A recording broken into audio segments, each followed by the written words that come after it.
if we look at the history of the world, a huge fraction of the improvements in standard of living have come because private businesses have created new products, have given people jobs, have generated profits that raise people out of poverty and allow them to live fruitful and productive lives with reasonable standards of living.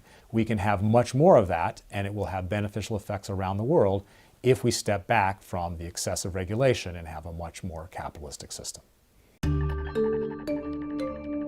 My name is Jeff Myron, and I'm Director of Undergraduate Studies in the Department of Economics at Harvard University. I want to talk about 3 myths about capitalism. The first is that being pro-capitalism is the same as being pro-business.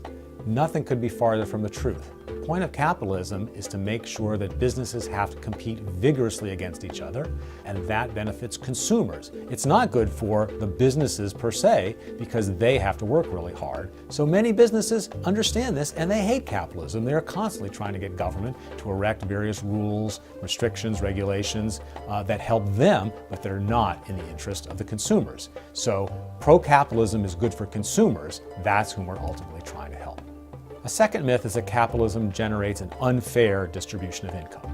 What true capitalism does is rewards people who are productive, people who work a lot of hours, people who have a lot of talent, people who come up with good ideas. They get big rewards under capitalism, and people who don't do those sorts of things get less. The one negative one might be concerned about is that some people have very little skill. They are not able to earn very much left on their own, and so very reasonable people support some anti-poverty spending. But that's completely different than interfering with capitalism, regulating prices, limiting quantities, imposing all sorts of things on businesses. Those make the economy less productive, give us a smaller pie, and make it even harder for us to operate programs that help those who are less fortunate and because they were unlucky. The third myth is that capitalism was responsible for the recent financial crisis and the recession. That again is almost exactly the opposite of what is true.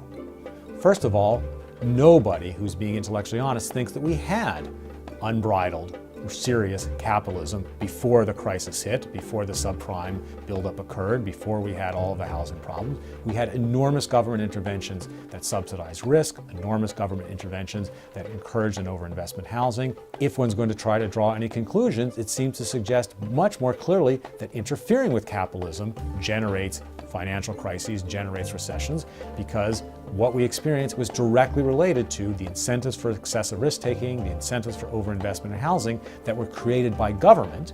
The private sector responded to those incentives, so of course the private sector can't be completely absolved of being involved, but in the sense of causing, it was the bad policies that caused it, not what the private sector or capitalism did on its own. Most importantly, whenever government bail out people who took excessive risk, they encourage people to do more of that in the future. And we unfortunately went a huge way in that direction via the TARP and via all the Federal Reserve policies, which helped Wall Street and the risk takers not have to pay the true price for all the excessive risk taking they engaged in.